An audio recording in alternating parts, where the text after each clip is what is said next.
शब्दार्थ शब्दार्थ तथा अनुवाद श्रील प्रभुपाद के शिष्यों द्वारा। श्रील प्रभुपाद की जय। ततः तत्पश्चात अनुरक्ते प्रेमी पशुपे ग्वाल बालों द्वारा परिश्रित घिरे हुए राजन, हे राजन, स्वघोष्टम, जहाँ अपनी गौएं चरा रहे थे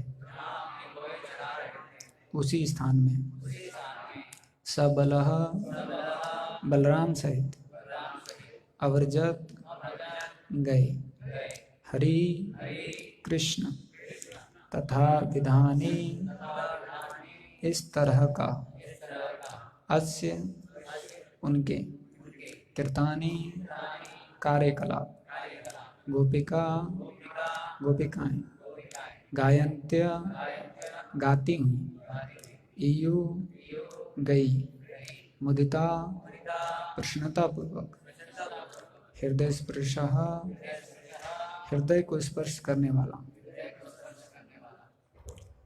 अनुवाद। अपने प्रेमी ग्वाल मित्रों तथा भगवान बलराम से घिरे कृष्ण उस स्थान पर गए जहाँ वे अपनी गौएं चरा रहे थे। अपने हृदय को स्पर्श करने वाले श्री कृष्ण द्वारा गोवर्धन पर्वत के उठाए जाने तथा उनके द्वारा संपन्न किए गए यशस्वी कार्यों के विषय में सारी गोपियां प्रसन्नतापूर्वक गीत गाती अपने घरों को लौट गईं। तात्पर्य: गोपियों ने अपने घरों को लौटने के पूर्व अपने प्रेमी श्री कृष्ण से चुपके चुपके आंखें चार की। सामान्यतया वे कृष्ण के विषय में खुलकर बातें नहीं कर सकती थीं, क्योंकि वे धार्मिक गांवों की कुमारियां जो थीं। किंतु जब उन्हें भगवान द्वारा इस अद्भुत प्रदर्शन का अवसर प्राप्त हुआ तो उन्होंने मुक्त भाव से कृष्ण के मनोहरी का गायन किया। यह स्वाभाविक है कि एक नवयुवक किसी सुंदर युवती के समक्ष अद्भुत कार्य करना चाहता है। गोपियां अतीव सुंदर तथा शुद्ध हृदय वाली युवतियां थीं और श्री कृष्ण ने उनके समक्ष अत्यंत अद्भुत कार्य संपन्न किए। फलस्वरूप वे उनके कोमल हृदयों में गहरे प्रवेश कर गए। अभी हम पिछले वाले जो श्लोक हैं उनको एक बार उच्चारण करके अनुवाद पढ़ते हैं, फिर आगे चर्चा करेंगे। श्लोक संख्या 30।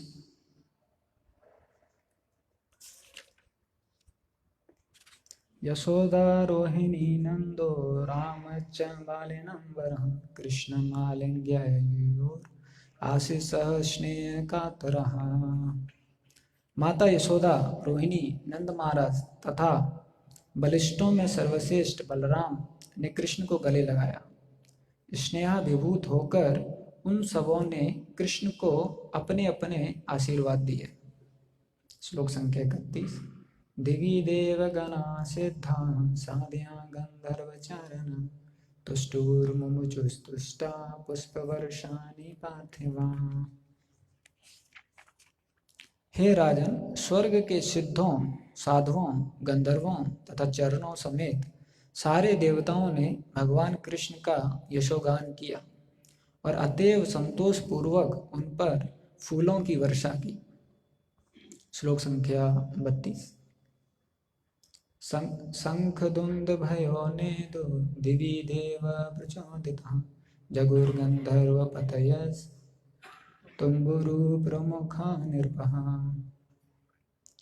हे परीक्षित, देवताओं ने स्वर्ग में जोर जोर से शंख तथा दुंदुभियां बजाईं और तुम्बरू इत्यादि श्रेष्ठ गंधर्व गीत गाने लगे।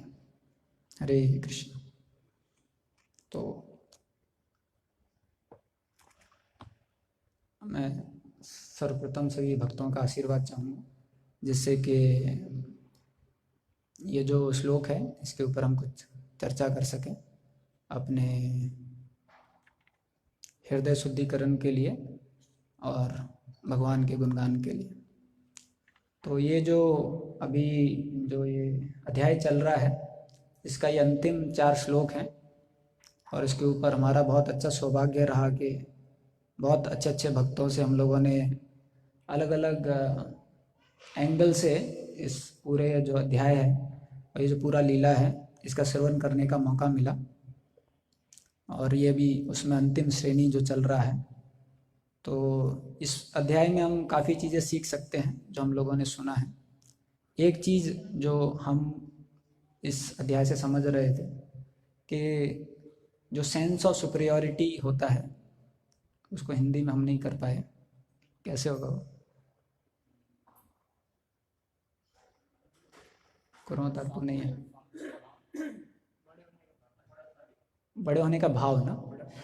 ओके, तो जो ये सेंस ऑफ सुपीरियॉरिटी है, अपने आप को दूसरे जीवों से बड़ा मानना, उस तरीके का जो भाव है, ये जो भाव है, ये जब जो कुंती महारानी बता रही हैं, जन्म ऐश्वर्य सुख सुभी, जिनके पास ये चारों चीज़ होती हैं, अगर वो सतर्क नहीं हैं और अगर वो भगवान के भक्ति में अच्छी तरह नहीं लगे हैं, तो उनको बहुत मुश्किल हो जाता है इस भाव से बचने का।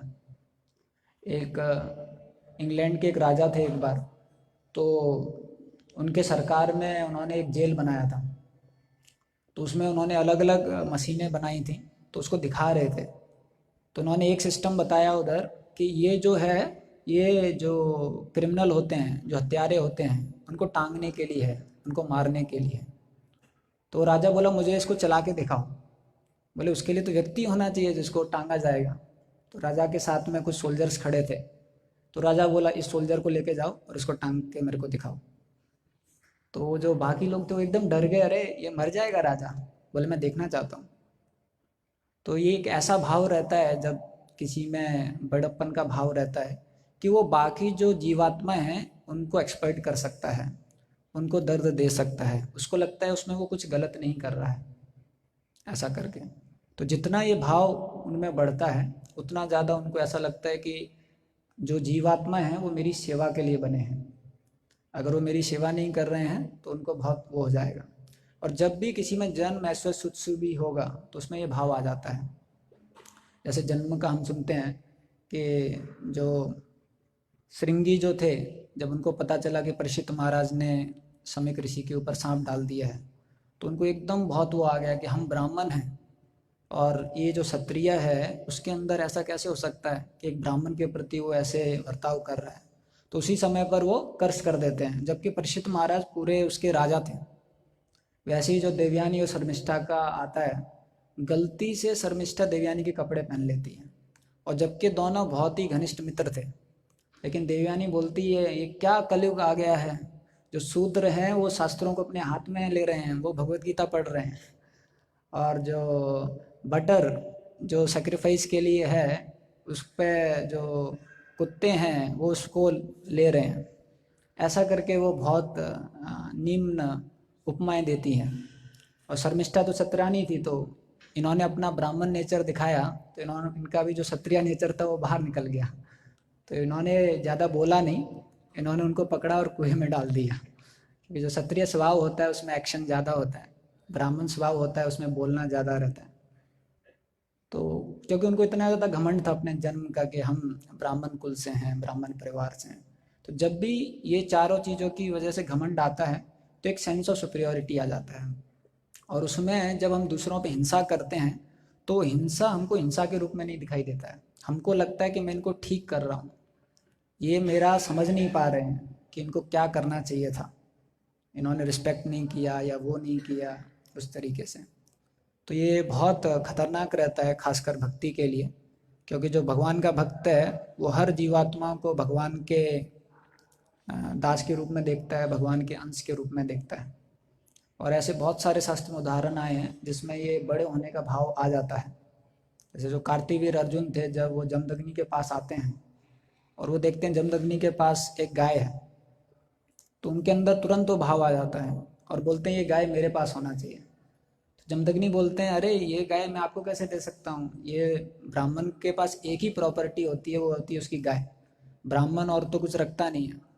तो बोलते हैं नहीं नहीं नहीं, क्योंकि मैं राजा हूँ, इस राज्य में जो कुछ भी है वो सब मेरे एंजॉयमेंट के लिए है, तो ये जो गाय है ये भी मुझे मिलना चाहिए। तो जमदग्नि फिर हम जानते हैं कितना बड़ा जो लीला है वो होता है उसकी वजह से। वैसे ही विश्वामित्र मुनि का भी हम देखते हैं, जब वशिष्ठ मुनि के पास आते हैं और वो देखते हैं कि इनके पास भी गाय है, और जो इतनी ज़्यादा अच्छी गाय है कि सबको सारी इच्छाएं पूर्ति करती है, तो उनके अंदर भी ऐसा भाव आ जाता है। और फिर हम देखते हैं कितने हजारों वर्षों तक वशिष्ठ मुनि और विश्वामित्र मुनि का लीला जो है वो चलता रहता है, ऐसा करके। तो ये जो अवगुण है उसकी वजह से भाव आना स्वाभाविक है, और इसको टालना बहुत मुश्किल हो जाता है, इस भाव को। तो जो भगवान के भक्त हैं उनको बहुत ही ज़्यादा सतर्क रहने का कोशिश करना चाहिए, क्योंकि माया को अगर इस दुनिया में रखना है तो सबसे पहले जब महत तत्व में एजिटेशन आता है, महत तत्व जब विचलित होता है, तो सबसे पहले अहंकार को उत्पत्ति होती है। क्योंकि अगर माया को, जीवात्मा को यहाँ रखना है तो उसका जो हुक है वो अहंकार से चालू होता है। जितने भी हम अनर्थ देखते हैं बाद में, जितने भी 3 गुण देखते हैं बाद में, वो सब अहंकार के मिश्रण से आते हैं। अहंकार कैसे सतोगुण से मिलता है, या अहंकार कैसे तमोगुण से मिलता है। तो जो अहंकार है अगर वो ढीला पड़ गया तो माया का जो जीवात्मा के ऊपर कब्जा है वो ढीला हो जाएगा। तो माया का जो सबसे इम्पॉर्टेंट कार्य है कि वो है उस अहंकार को हमेशा ऑप्टिमम लेवल पर रखना। और बढ़ा दिया तो और अच्छा है, लेकिन कम नहीं होना चाहिए। इसलिए आप देखोगे जो हमारा मन है 24 घंटा हमारा अहंकार को बढ़ाता रहता है। हम कुछ भी कर लेते हैं तो हमारा मन बोलता रहता है, देखो तुमने क्या किया, तुम्हारे आने से पहले ये था ही नहीं यहाँ पर सिस्टम में, इतने सारे साल लग गए, जब तुम आए तब ये सिस्टम में आया, या जैसा तुमने किया है वैसा कोई नहीं कर रहा था। और कई बार हम देखते हैं कि हम दूसरों का जो सेवा है वो देख भी नहीं पाते हैं, क्योंकि हमारा अहंकार हमारी सेवा ही में हमको डुबा देता है, और हमारा ये जो वो होता है उसमें हम लोग सोचते रहते हैं। तो आप देखोगे इतना ज़्यादा ये सूक्ष्म है, अगर किसी को छोटा से छोटा सेवा भी क्यों ना दे दिया जाए, अगर उसको वाइट बोर्ड पर लिखना है वो भी सेवा दिया जाए, तो उसमें भी माया उसका अहंकार बढ़ा देगी कि जो पहला व्यक्ति था वो सिर्फ काले पेन से लिखता था, तुम देखो काला, लाल और नीला 3 पेन इस्तेमाल करते हो, ऐसा करके। तो ऐसा बोला जाता है कि एक लेक्चर में महाराज बता रहे थे कि Maya's only business is to pump और फॉल्स ईगो। माया क्या करती है, सुबह से शाम तक अपना जो हमारा अहंकार है उसको पंप करती रहती है, और हमसे कुछ गलती हो जाता है तो उसमें भी माया क्या बोलती है, उस व्यक्ति ने तुम्हारा सपोर्ट नहीं किया, उसकी वजह से तुमको असफलता मिली, वरना तुमको तो सफलता मिलनी चाहिए थी, या उस व्यक्ति ने मेरे को पैसा नहीं दिया, या उस व्यक्ति ने मेरे काम में टांग अड़ा दिया। तो माया उसमें भी आपको ये मानने को राजी नहीं करती कि मेरा गलती था, उसमें भी माया आपको जस्टिफाई करा देगी कि उस व्यक्ति, उस परिस्थिति, उस चीज़ के कारण मैं अच्छा परफॉर्म नहीं कर पाया या सफलता नहीं लेके आ पाया। तो और अगर हमने कुछ सफलता ला दी तो उसमें माया आपको पूरा क्रेडिट देगी कि आप ही थे। इसलिए कई बार कोई गुणगान करता भी है तो अगर हम कोशिश भी करते हैं कि ये मेरी वजह से नहीं हुआ है, बाकी वजह से हुआ है, और ये जो गुणगान है वो गुरु परंपरा पे जाना चाहिए, तो उसमें भी ये सब कंटेम्पलेशन के बाद लास्ट में माया क्या बोलती है, लेकिन हुआ तुम्हारी वजह से। ठीक है, थोड़ा गुरु को दे दो, थोड़ा बाकी भक्तों को दे दो, लेकिन तुम थे इसलिए ये देना भी हो रहा है। अगर तुम होते ही नहीं, परफॉर्म ही नहीं करता, तो गुरु को भी क्रेडिट नहीं मिलता, बाकी जो है उनको भी क्रेडिट नहीं मिलता। तो इतना ज़्यादा जूझना पड़ता है इससे बाहर आने के लिए, क्योंकि जो माया का चेला मन है वही 24 घंटे कमेंट्री करता रहता है कि तुम महान हो, तुम महान हो, तुम महान हो, ऐसा करके। तो इसलिए ये स्वाभाविक है, जब हम भौतिक परिस्थितियों में हैं तो ये जो चीज़ है ये बहुत ज़्यादा हमको सेंस ऑफ सुपीरियॉरिटी में ला देती है, और जब ये सेंस ऑफ सुपीरियॉरिटी आ जाता है तो हिंसा बहुत बढ़ जाता है। जो हिटलर था वो चाहता था कि ज्यूज रूल करें, तो इसलिए उसने क्या किया, सारे ज्यूज में एक सेंस ऑफ सुपीरियॉरिटी ला दिया कि हम जो हैं आर्यन हैं, हम जो हैं विशेष मनुष्य हैं, और हम लोग इस दुनिया को बहुत ऊंचे स्तर पर लेके जा सकते हैं, और जो बाकी मनुष्य हैं, जो बाकी धर्मों के मनुष्य हैं, उनकी वजह से इस दुनिया का हानि हो रहा है। तो उसने उन सब में एक ऐसा भाव ला दिया कि वो लोग दूसरों को मारने लगे, और उसमें उनको कुछ भी ऐसा नहीं लगता था कि वो गलत कर रहे हैं, पीड़ा दे रहे हैं, ऐसा करके। तो ये जो जब ऐसा भाव आ जाता है तो हम लोग इतना हिंसाकारी बन जाते हैं और हमको पता नहीं चलता है। तो जितना हम लोग भौतिक चीज़ों से और भौतिक परिस्थितियों से संग करेंगे, उतना ज़्यादा माया को मौका मिलेगा जो हमारा अहंकार है उसको बढ़ाने का। ऐसा है। तो आप देखोगे, भले हम सेवा करते हैं भगवान के लिए, और असली में जो सेवा है उसमें सेवा का भाव बढ़ना चाहिए। जो बाहर के लोग होते हैं, जो वो मोटिवेशनल सेमिनार देते हैं या कुछ बड़ा करना है, छोटा मत सोचो बड़ा सोचो, ऐसा करके जो बोलते हैं, वो एक्चुअली अहंकार को बढ़ाते हैं। तो उसमें आप देखोगे जब हम सुनते हैं, कोई सुनता है तो कैसा भाव आता है, मुझे कुछ करना है, मैं छोटा इंसान नहीं हूँ, मैं भी बड़ा इंसान हूँ, मैं भी कुछ करके दिखाऊंगा, ऐसा करके। तो वो अहंकार को बढ़ाते हैं। लेकिन आप देखोगे जब हम अपने आचार्यों के वाणी को सुनते हैं तो वो हमारे सेवा भाव को बढ़ाते हैं। आपको बड़ा करना है, क्यों? क्योंकि आपकी सेवा बड़ी होनी चाहिए। आपको गुरु को और प्रसन्न करना है। मैं 4 घंटा सेवा करता हूँ, मैं 6 घंटा सेवा करूँगा, मैं 8 घंटा सेवा करता हूँ, मैं 10 घंटा सेवा करूँगा। तो वो सेवा भाव बढ़ाते हैं। उस सेवा भाव का जो साइड इफेक्ट है वो है, जो हमारी सेवा है वो भौतिक रूप से एक बड़ा रूप ले लेती है। लेकिन वो सेवा भाव बढ़ाते हैं, अहंकार नहीं बढ़ाते हैं। लेकिन जब हम भौतिक व्यक्ति, भौतिक ध्वनि, भौतिक परिस्थितियों का संग करेंगे, वो सिर्फ अहंकार बढ़ाएगी। और जितना हम आध्यात्मिक ध्वनि का संग करेंगे, आध्यात्मिक चीज़ों का संग करेंगे, जितना कृष्णा का संग करेंगे, सेवा भाव को बढ़ाएंगे, उतना ज़्यादा जो है हमारा अहंकार वो कम रहेगा। ऐसा। इसलिए आप देखो, जो भक्त जप करता है अच्छी तरह, जितना वो अच्छा जप करेगा उतना ज़्यादा उसको ऐसा फील होने लग जाएगा, मैं बहुत पतित हूँ। क्योंकि आध्यात्मिक ध्वनि की ये विशेषता है, आपको अपनी जगह पर पहुंचा देता है और भगवान की जगह आपको दिखा देता है। ये आध्यात्मिक जो ध्वनि है उससे होता है। जितना हम भागवतम का श्रवण करते हैं, उतना हमको हमारा जो हमारे अंदर अवगुण है वो हमको थोड़ा दिखने लग जाता है। तो हमारे अंदर विनम्रता जो है वो होने लग जाती है। तो जितना हम आध्यात्मिक ध्वनि का संग करेंगे, उतना आप देखोगे ये नेचुरल है, ये स्वाभाविक है कि जो हमारी विनम्रता है वो बढ़ती जाएगी। और जितना हम भौतिक ध्वनि का संग करेंगे, कोई मोटिवेशनल सेमिनार कोई देख रहा है, कोई न्यूज़पेपर देख रहा है, या कोई बाहर की जो न्यूज़ है उनको सुन रहा है, या कोई प्रजल्पा कर रहा है, या कोई भौतिक दृष्टि से भक्तों में तुलना कर रहा है, या भौतिक दृष्टि से भक्तों को रेट कर रहा है कि ये भक्त बहुत अच्छा है क्योंकि ये सब करता है। ये सब करने से क्या होगा, हम लोग भौतिक चीज़ों का संग कर रहे हैं, तो ये सब हमारा अहंकार बढ़ाएगी, या हमारे को अहंकार बढ़ाने का प्रेरणा देगी कि मेरे को भी अहंकार बढ़ाना है, मेरे पास अहंकार बढ़ाने के लिए जो चीज़ें हैं वो कम है। तो हम अपने अथॉरिटी के पास जाएंगे कि प्रभु जी मेरा अहंकार कम है, मुझे और बढ़ाना है, तो मुझे कुछ दो। क्योंकि मैंने इतने सारे भक्तों से ऐसा मैंने सुना है कि मैं कुछ कर नहीं रहा हूँ। तो वो सेवा नहीं बढ़ाना चाहता है या सेवा नहीं करना चाहता है, वो अपना अहंकार बढ़ाना चाहता है। और जितना ये हो जाएगा उतना ज़्यादा हमारे लिए बहुत मुश्किल हो जाएगा अपनी हिंसा को रोकना। हमको पता नहीं चलेगा कब हमने वैष्णव अपराध कर दिया है, और हमको ये पता भी नहीं चलेगा कि उसको दुख हुआ है। लेकिन आप देखोगे जो उच्च कोटि के वैष्णव होते हैं, जितना वो ऊपर पहुंचते हैं उतना उनको छोटा छोटा चीज़ भी वो सहन नहीं कर पाते दूसरों को दुख देने का। ऐसा। और ये कब होता है, जब हम आध्यात्मिक ध्वनि के संपर्क में आते हैं। जैसे मृगारी को भगवान, जो नारद मुनि थे, उन्होंने सिर्फ नाम जप करने के लिए बोला, उनको और कुछ नहीं बताया था कि क्या नियम पालन करना है, आपको बाकी जीवात्माओं का ध्यान रखना है। उससे वो उनका हृदय इतना शुद्धिकरण हो गया और अपने अंदर इतनी ज़्यादा निम्न भावना आ गई कि वो जो चींटियां हैं उनके ऊपर पैर नहीं रख रहे थे। और नारद मुनि पर्वत मुनि को बोलते हैं, देखो पर्वत मुनि, चमत्कार देखो, ये वही मृगारी है जो एक समय पर लोगों को आधा मार रहा था, और आज वही मृगारी एक चींटी पर पैर रखने के लिए तैयार नहीं है, ऐसा करके। तो ये बहुत महत्वपूर्ण है हमारे लिए कि भक्तिमय कार्य और जो भक्ति का ध्वनि है, भगवान का नाम और जो भगवान का भागवतम का संदेश है, ये बहुत शुद्ध है।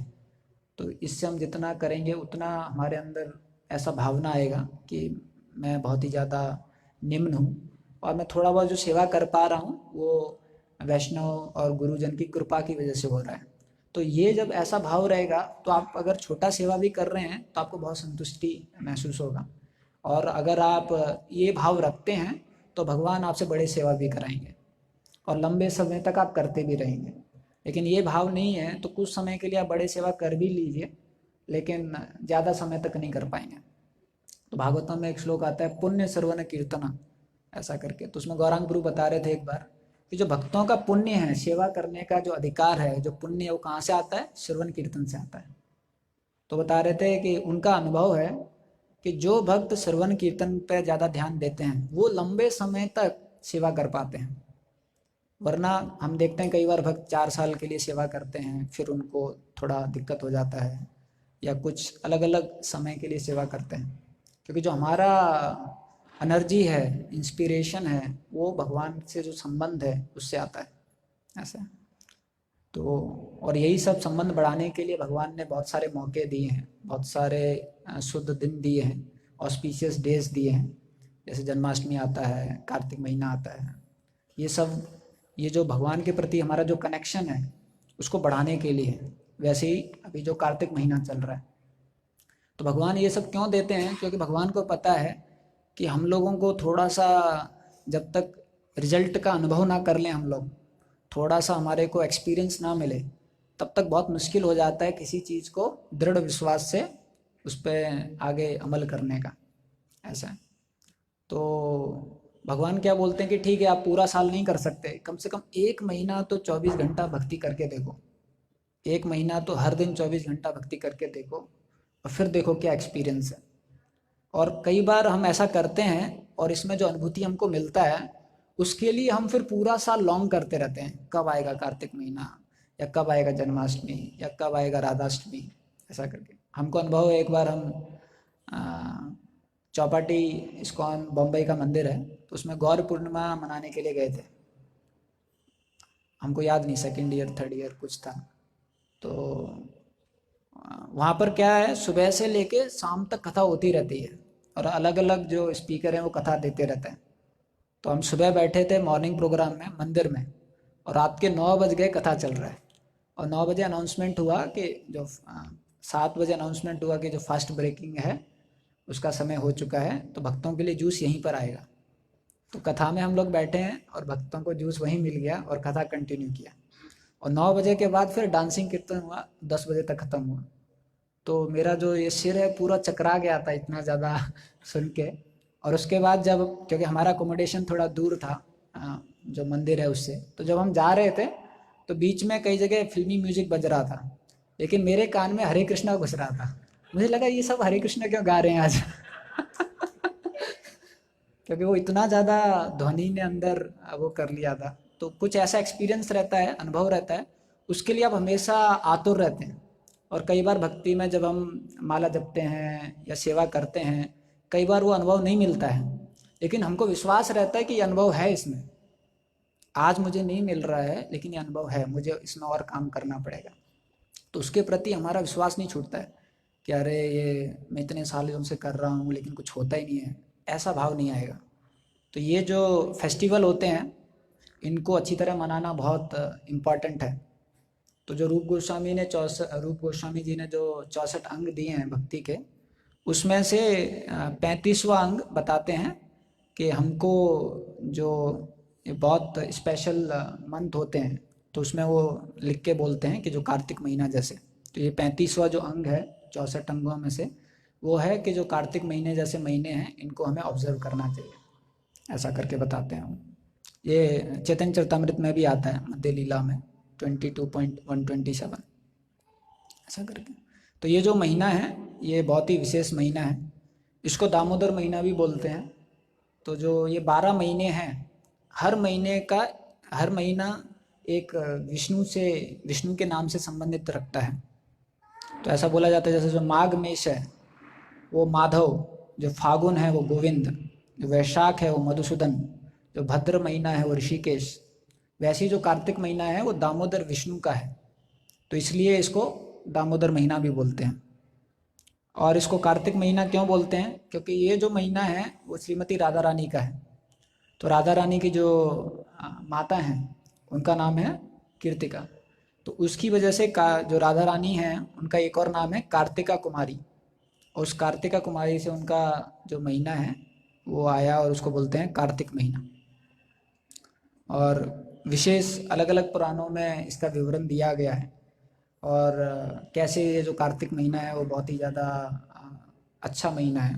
तो स्कंद पुराण में एक श्लोक आता है जिसमें बताते हैं कि जितने भी महीने हैं उसमें से कार्तिक जैसा महीना कोई नहीं है, और जितने भी युगा हैं उसमें से कलयुग जैसा कोई नहीं है।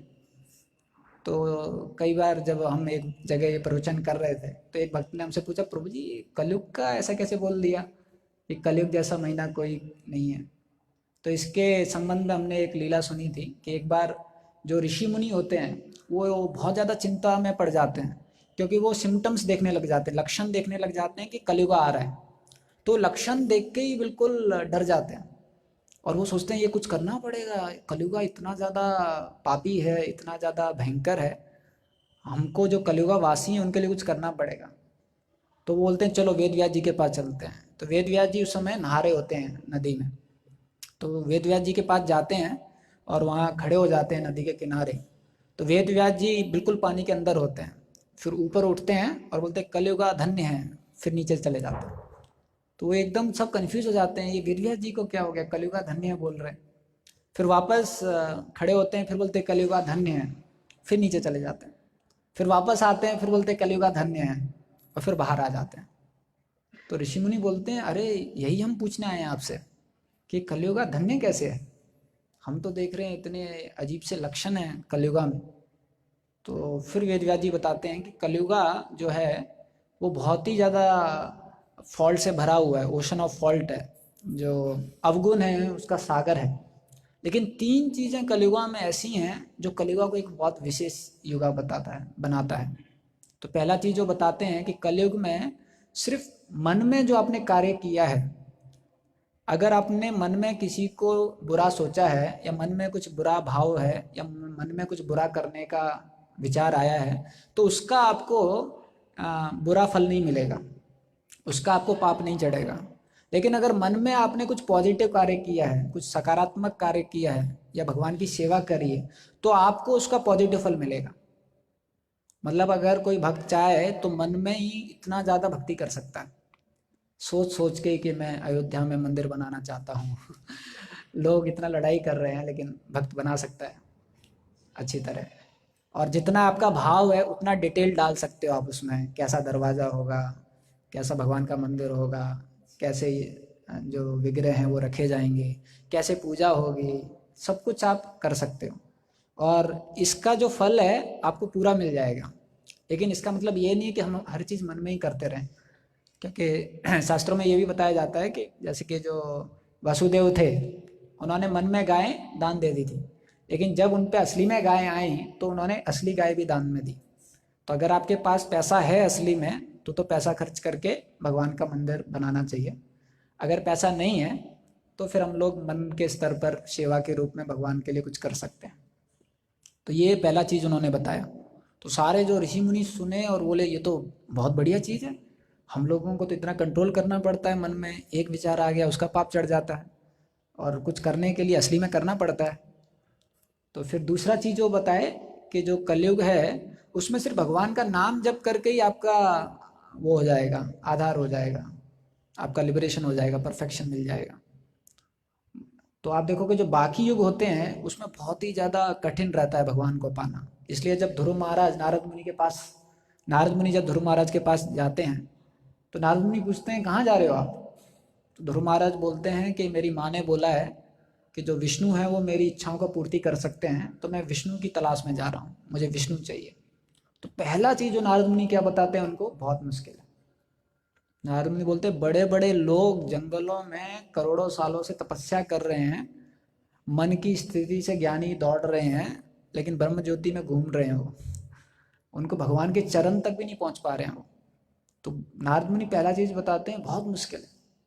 लेकिन व्यासदेव क्या बता रहे हैं, अगर यही लीला कलयुग में होती, कलयुग में अगर ध्रुव महाराज रहते और नारद मुनि आते और ध्रुव महाराज बोलते विष्णु चाहिए, तो नारद मुनि बोलते very simple, chant and be happy, take this holy name. Prabhupada ji बोलते हैं ना कि कृष्ण भावनामृत में एक बच्चा भी भक्ति कर सकता है, क्योंकि भगवान ने इतना सहज कर दिया है। आप बिना नहाए भी जप कर सकते हो। अधिकतर जो मंत्राज रहते हैं वैदिक मंत्रा, उनको आप जप ही नहीं कर सकते हो, क्योंकि उसके लिए बहुत ज़्यादा प्री क्वालिफिकेशन चाहिए रहता है, बहुत ज़्यादा आपको तैयारी करना पड़ता है, लेकिन भगवान ने हमारे लिए बहुत सहज कर दिया। तो ये दूसरा चीज़ बताते हैं। तीसरा चीज़ वो बताते हैं कि कलयुग में जो स्त्री है वो अगर चेष्ट रहती है, मतलब सती रहती है और अपने पति की सेवा करती है, उसी से उसको परफेक्शन हो जाएगा। तो ये जो 3 बेनिडिक्शन है ये कलयुग के लिए वो बताते हैं। तो इसलिए कलयुग को बहुत ज़्यादा धन्य महीना बताते हैं, धन्य युग बताते हैं। तो स्कंद पुराण में बताया गया है कि कैसे जो कार्तिक है और कलयुग है वो बहुत ज़्यादा अच्छे हैं। वैसे ही जो सनातन गोस्वामी जी हैं वो हरि भक्ति विलास में पद्म पुराण से कोट करते हैं कि जो महीनों में जो कार्तिक महीना है वो बहुत ही बेस्ट है, ऐसा बोलते हैं वो। And it is purest of purifiers. जितने भी पवित्र करने वाली चीज़ें हैं उसमें सबसे ज़्यादा पवित्र करने वाला क्या है? कार्तिक महीना। और वो बताते हैं जैसे कि कृष्ण भगवान भक्तवत्सल हैं, वैसे ही जो कार्तिक महीना ये भी भक्तवत्सल है। तो कार्तिक महीने में कोई कुछ करता है तो ये कार्तिक महीना भी उसको भक्तवत्सलता के रूप में रिजल्ट प्रदान करता है।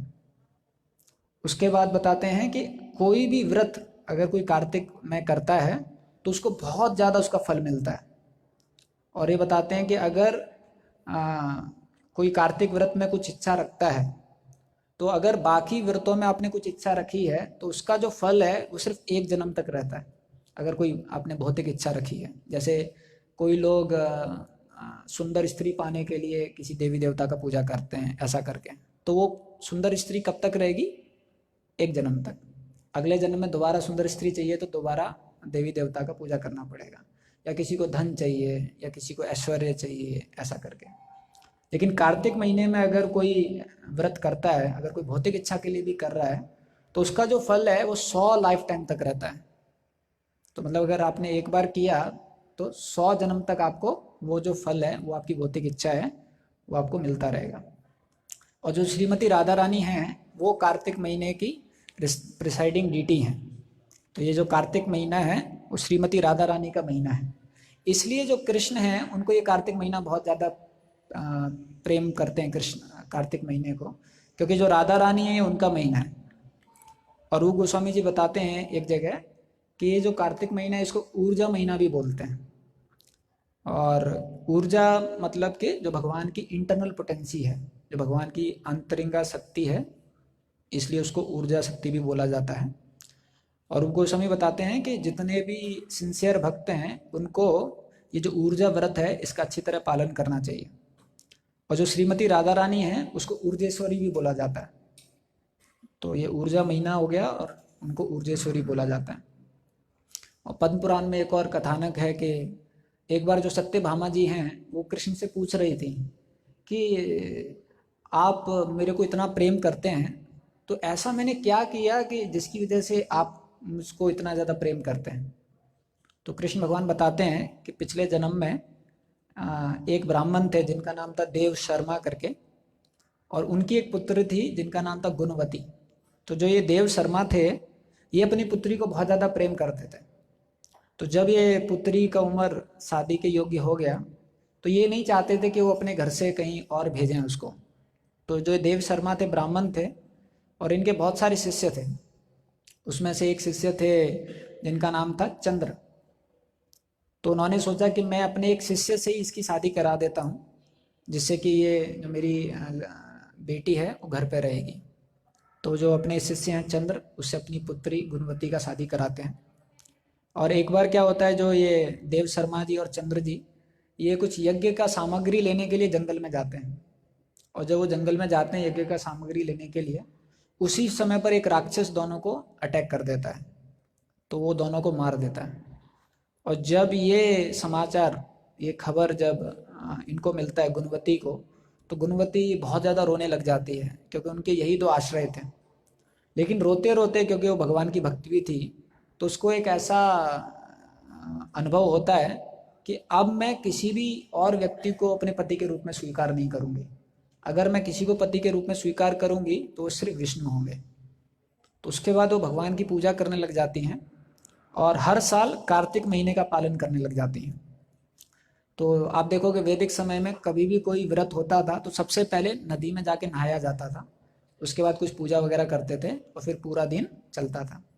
जैसे हम एक कात्यायनी जो व्रत गोपियों ने रखा था उसमें भी सुनते हैं, पहले वो यमुना में नहाती थी, फिर जाती थी और फिर पूजा करती थी, फिर घर में जाती थी। तो ये जो थी गुणवती, ये भी रोज़ नदी में नहाने के लिए जाती थी, और ऐसा करते करते वो बूढ़ी हो जाती हैं और उनका जो शरीर है उसमें उनको बहुत ज़्यादा बीमारियां हो जाती हैं, और फिर भी वो वहाँ पर जाती थी और नहाती थी।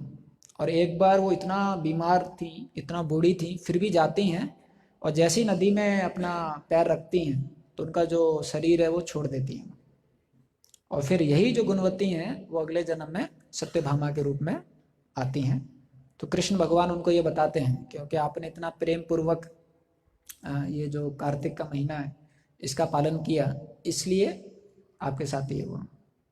तो भक्ति में आप देखोगे कई बार ये जो दृढ़ता पूर्वक कुछ चीज़ों को पालन करने का होता है, खास करके जो वैष्णव हैं उनका आशीर्वाद लेके। जैसे प्रभुपाद जी चाहते थे हम 16 माला जप करें, मंगल आरती अटेंड करें, तो अगर कोई दृढ़ता पूर्वक इनको करता है प्रभुपाद जी की प्रसन्नता के लिए, तो उसको इसका बहुत ज़्यादा फल मिलता है। भगवान फिर उसको आदान प्रदान करते हैं उसके रूप में, अगर कोई दृढ़ता पूर्वक करता है। एक भक्त का हमको कल एक एसएमएस आया था, तो पूना में एक शंकरशन दास अधिकारी प्रभु करके बहुत सीनियर भक्त हैं, प्रभुपाद जी के शिष्य हैं। तो उनको किसी ने पूछा कि आप में इतना ज़्यादा दृढ़ता कैसे है भक्ति के प्रति? तो उन्होंने बोला क्योंकि मैं कठोरता पूर्वक प्रभुपाद जी के दिए गए वचनों का पालन करता हूँ। फिर उन्होंने उदाहरण दिया कि पिछले 50 साल में मैंने सिर्फ एक मंगल आरती मिस किया, और वो भी क्योंकि विष्णुजन महाराज ने उस समय पर मुझे बोला था कुछ सेवा करने के लिए, ऐसा करके। तो कोई अगर ऐसे दृढ़ता पूर्वक भगवान के लिए आगे बढ़ता है तो फिर भगवान उसको आदान प्रदान करते हैं। वैसे एक भक्त शेयर कर रहे थे कि दिल्ली मंदिर में एक जीतामृत जीता मित्र प्रभु, हाँ जीता मित्र प्रभु करके हैं। तो उनका हाल ही में कुछ तो हुआ था जिसकी वजह से उनका जो ये घुटने हैं इनको ऑपरेशन होना था और ये घुटने बदलने थे। तो उनको हॉस्पिटल में लेके भर्ती कर दिया था और उनका ऑपरेशन होना चालू हो गया। तो वो वहाँ से डॉक्टरों को उन्होंने बोला कि मैं मंगल आरती मिस नहीं कर सकता, और वहाँ से रोज़ एम्बुलेंस आती थी सुबह, और एम्बुलेंस मंदिर के आगे आती थी, फिर मंदिर के आगे स्ट्रेचर रहता था, उस स्ट्रेचर पे वो लेटते थे, वो स्ट्रेचर ईस्ट कैलाश मंदिर घुसता था, तीनों विग्रह के वो दर्शन करते थे, पूरा मंगल आरती अटेंड करते थे, फिर वापस एम्बुलेंस में जाते थे, फिर हॉस्पिटल जाते थे। ये सब ऑपरेशन के दौरान किया उन्होंने ऐसा। तो जब कोई भक्त इतना ज़्यादा निष्ठापूर्वक दिखाता है, और ये हम देखते हैं शास्त्रों में भी, जैसे सनातन गोस्वामी जब बूढ़े हो जाते हैं तो कृष्ण खुद आए बोले मत करो अभी, हो गया आपका। तो बोलते हैं नहीं भगवान, ये मेरा आपके प्रति वादा है और मेरा प्रेम है ये, तो मैं ऐसे कैसे कर सकता हूँ। वैसे हरिदास ठाकुर को महाप्रभु बोल रहे हैं मत करो अभी, आप परफेक्ट हो गए हो, लेकिन फिर भी वो करना चाहते थे ऐसा। तो जब कोई ऐसे दृढ़ता पूर्वक कुछ करता है तो भगवान को बहुत ज़्यादा प्रसन्न होता है।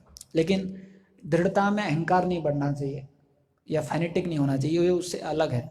इसमें कृष्ण को प्रसन्न करने का भाव ज़्यादा है। कई बार हम लोग फैनेटिकली भी कोई कर सकता है, लेकिन अगर कोई फैनेटिक कर रहा है तो वो बाकी भक्तों को नीची दृष्टि से देखेगा, बाकी भक्तों के प्रति थोड़ा अपराधजनक व्यवहार हो जाएगा उसका।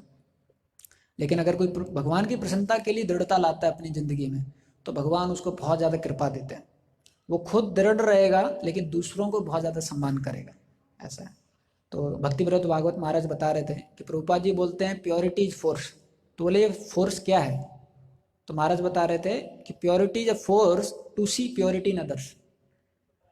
तो बोले क्या फोर्स है कि आप दूसरों में पवित्रता देख पाओगे, ऐसा है। तो ये भी भक्ति में उन्नति का लक्षण है, जब हम दूसरों को सम्मान कर सकते हैं और देख सकते हैं।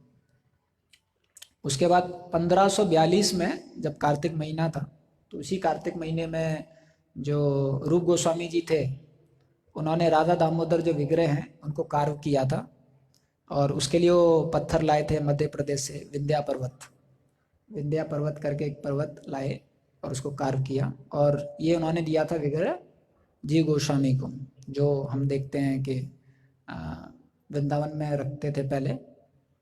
अभी कहाँ है? वही है, अच्छा। तो वृंदावन में जो विग्रह हैं वो हैं जो जीव गोस्वामी जी को दिए गए थे। उसके बाद प्रभुपाद जी भी कार्तिक महीने को बहुत मानते थे। तो 1972 में प्रभुपाद जी ने अपने शिष्य को लिखा था कि मैं कार्तिक महीना वृंदावन में बिताना चाहता हूँ, और जितने भी वरिष्ठ शिष्य हैं उनको आप बोलिए वृंदावन में आने के लिए। तो 1972 में प्रभुपाद जी सारे शिष्यों को बुला लेते हैं वहाँ पर, और रूप गोस्वामी जी का जो समाधि है उसके पास में राधा दामोदर मंदिर में, जो बहुत प्रसिद्ध प्रभुपाद जी के लेक्चर हैं भक्ति रसामृत सिंधु के ऊपर, वो प्रभुपाद जी कार्तिक महीने में वहाँ बैठ के देते हैं ऐसे। तो जो कार्तिक महीना है उसमें हम जितना ज़्यादा भगवान से जुड़ेंगे उतना ज़्यादा हमको बहुत ज़्यादा फल मिलता है। तो इसको ऑब्जर्व करने के कुछ विधि बताई गई हैं। इसमें जो सबसे पहला चीज़ है वो है कि जो हम भगवान को लैंप ऑफर करते हैं। तो ये जो लीला चलती है दामोदर लीला, तो इसमें ये लीला सुबह ब्रह्म मुहूर्त से पहले चालू होती है, जब यशोदा माई उसको वो करने लग जाती हैं, और जब कृष्ण आते हैं और उसके बाद यशोदा माई जब पकड़ती हैं तो उसमें कुछ समय हो जाता है। उसके बाद यशोदा माई अपने घर की सारी रस्सी लेके आती हैं, वो छोटा पड़ जाता है। विश्वनाथ चक्रवर्ती ठाकुर बताते हैं कि करीबन 150 फीट रस्सी हो गया था जब यशोदा माई ने अपने घर की सारी रस्सियों को बांध लिया था।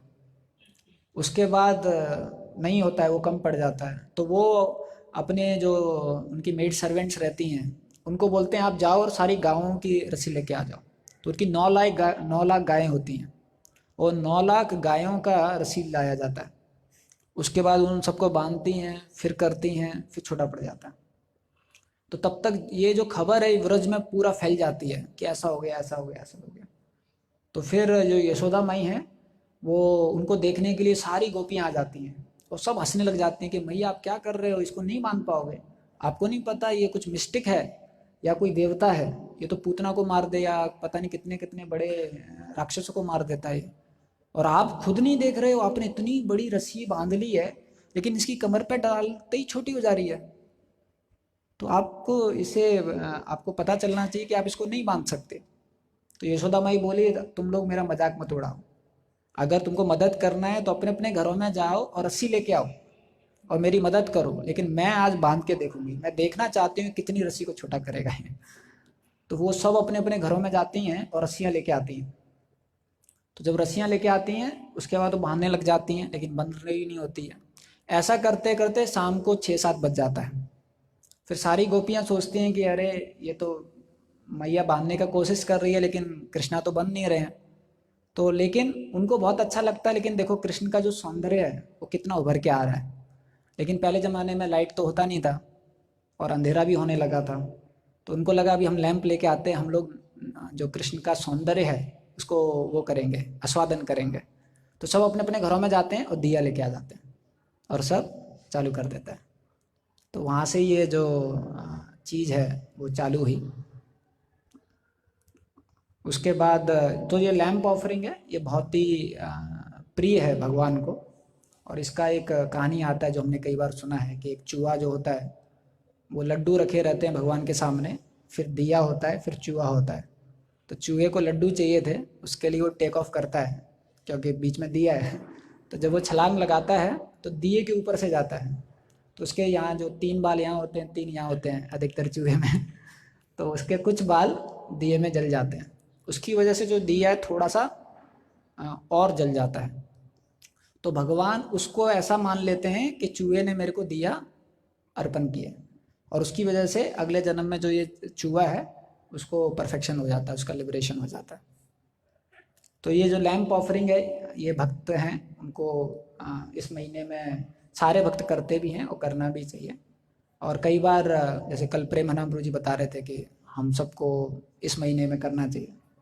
और अगर कई बार हम लोग ट्रैवलिंग कर रहे हैं या कुछ ऐसा परिस्थिति है जिसमें फिजिकल रूप से नहीं कर पा रहे हैं, तो हम लोग अपने किसी दोस्त भक्त को बोल सकते हैं कि मेरे बिहाफ पे आप कर दीजिए, और आप गा सकते हैं ट्रेन में, आपका दीप है वो आपका दोस्त कर सकता है। और अगर कोई दोस्त नहीं मिल रहा है क्योंकि हमने उतना ज़्यादा दोस्ती नहीं दिखाया है, तो फिर हम लोग अपने मन में ऑफ़र कर सकते हैं, लेकिन हर दिन ऑफ़र करना चाहिए, ऐसा है। और ये महीना बहुत अच्छा है दूसरों को कृपा देने के लिए भी।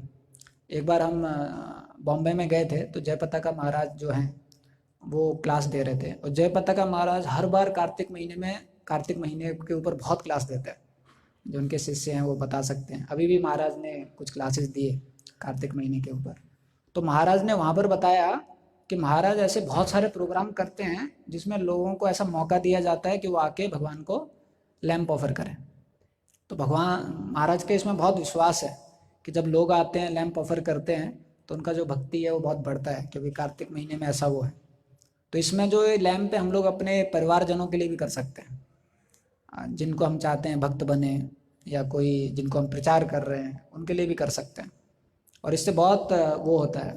एक नवीनीरथ प्रभु एक उदाहरण बता रहे थे कि विदेश में एक माता थी, ये प्रभुपाद जी की शिष्या हैं, लेकिन जब ये भक्ति में आई तो और ये इनका बहुत बड़ा परिवार था और सारे इनके परिवार में इनके विपरीत हो गए थे। किसी को पसंद नहीं था कि भक्ति करती हैं, तो इनके लिए भक्ति करना बहुत मुश्किल हो गया था। ये सोच रही थी क्या करूं मैं, कोई मेरे को सपोर्ट नहीं कर रहा है। तो इनके मन में कुछ तो विचार आया और प्रभुपाद जी जब 72 में वृंदावन में सारे भक्तों को बुलाया था तो ये भी वृंदावन में चली गई। और प्रभुपाद जी अपने शिष्यों को सबको वृंदावन में अलग अलग स्थानों पर लेके जा रहे थे।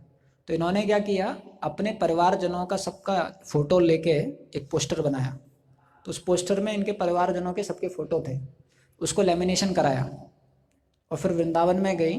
तो जिस जिस कुंड पे वो जाती थी, जिस जिस तीर्थ स्थान पे जाती थी, इस फोटो को भी रखती थी भगवान से प्रार्थना करने के लिए। और जब कुंड में जाती थी तो इस फोटो को भी नहलाती थी, लेमिनेशन करके लाए थे।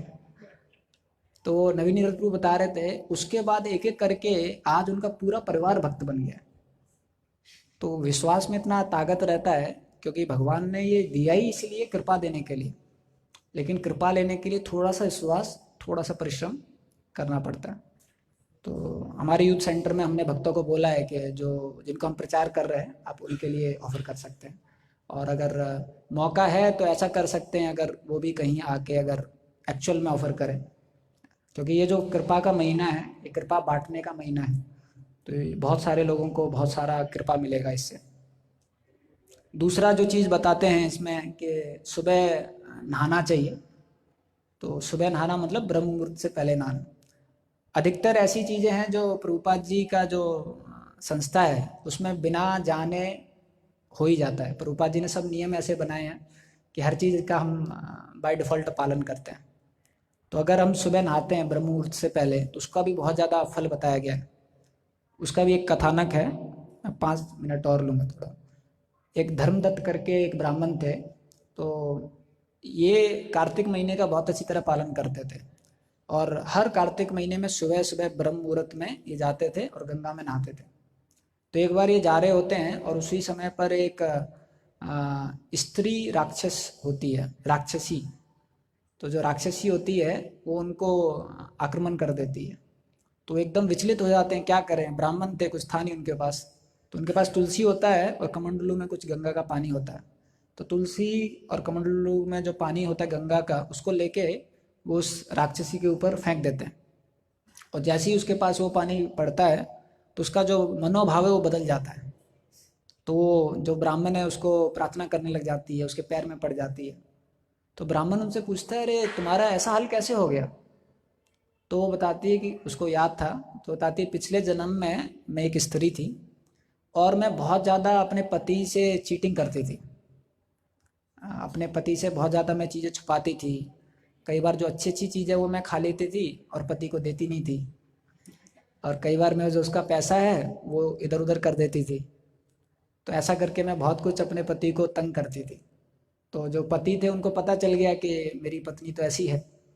तो उन्होंने ऐसा सोच लिया कि मैं अभी दूसरी शादी करूँगा। तो जब मुझे पता चला तो मैंने आत्महत्या कर लिया। और जब मैं ऊपर गई तो चित्रगुप्त ने मेरे को बोला कि इसने अपने पति को इतना तंग किया है कि इसको राक्षस बना दो। तो इसलिए फिर मैं इस जन्म में राक्षस बन गई। तो फिर बोली लेकिन अभी आप मेरे को कृपा करो और मैं चाहती हूँ कि आप मेरा निवारण करो। तो ब्राह्मण सोचने लग जाता है कि मैं इसका कैसे निवारण कर सकता हूँ, ये तो इतना पापी है। तो फिर ब्राह्मण सोचता है कि ठीक है, तो आंख बंद करता है और भगवान से प्रार्थना करता है कि मैं पिछले कितने सारे सालों से हर कार्तिक महीने में सुबह नहाने के लिए जाता हूँ, तो जितना भी मेरा फल आया है सुबह नहाने से हर कार्तिक महीने में, वो इसको दे दो। जैसा ही वो बोलता है वैकुंठ विमान आ जाता है और वो स्त्री वैकुंठ विमान में बैठ के चली जाती है। जब हम ये कथा सुन रहे थे तो हमको ऐसा अनुभव हो रहा था, अगर ऐसा आ भी जाएगा तो हम बोलेंगे तुम मत चढ़ो मेरा फल मेरे को जाने दो लेकिन पहले ज़माने में लोगों का भक्ति बहुत होता था, उनको पता था कि हम खुद भी जाएंगे दूसरों को भी लेके जाएंगे। हमारे केस में खुद का ही कई बार डाउट बहुत रहता है, तो दूसरों को हम कृपा देने में थोड़ा वो हो जाते हैं। तो अर्ली बात का है जो हम करते हैं। तीसरा है हम कुछ ऑस्टेरिटीज़ कर सकते हैं। तो प्रभुपाद जी अधिकतर हमारी संस्था में ऐसा बताते हैं कि जो श्रवणम और कीर्तनम है इसको बढ़ाने वाली तपस्या ज़्यादा करना चाहिए। फिजिकल जो ऑस्टेरिटी है उसके लिए कई बार हमारा शरीर भी तैयार नहीं है और कई बार वो अहंकार को भी बढ़ा देता है अगर हम अच्छे संग में नहीं हैं। लेकिन हम थोड़ा श्रवण बढ़ा सकते हैं, थोड़ा कीर्तन बढ़ा सकते हैं, जितना ज़्यादा हो उतना कृष्णा कॉन्शियस रहने का कोशिश कर सकते हैं, प्रजल्प कम कर सकते हैं, जो दोष देखना है दोष दर्शन थोड़ा कम कर सकते हैं। और चौथा बताते हैं मथुरावास। तो प्रभुपाद जी बोलते थे कि जो उनके इस्कॉन मंदिर हैं वो वृंदावन जैसे हैं, तो हम लोग मंदिर में ही रहते हैं, तो कार्तिक महीने में मंदिर में रहना चाहिए। तो ये जो कुछ चीज़ें हैं इसको अगर हम पालन करेंगे तो हमारा हृदय थोड़ा शुद्धिकरण होगा। तो जब ये शुद्धिकरण होगा तो ये जो सेंस ऑफ सुपीरियॉरिटी है ये हमारे पास नहीं आएगा। भगवान ने ये सब इसलिए ही बनाया है, ये मौके दिए हैं हमको जैसे कि हम अपना हृदय शुद्धिकरण करते रहें करते रहें करते रहें। और कुछ विशेष दिन दिए हैं जिसमें हम सिर्फ बहुत ज़्यादा फोकस के साथ करें, जिससे कि हमको थोड़ा सा एक अच्छा अनुभव मिले। और भगवान भी उस दिन बहुत ज़्यादा छूट देते हैं। आजकल जैसे आप दिवाली चल रहा है तो हर जगह छूट चल रहा है, तो भगवान ने सोचा सब जगह इतना छूट है, भक्ति कोई करेगा नहीं सब नवरात्रि में भागेंगे, तो इसलिए भगवान ने फिर भक्ति में भी छूट दे दिया कार्तिक महीने में। हरे कृष्णा। श्रील प्रभुपाद की जय।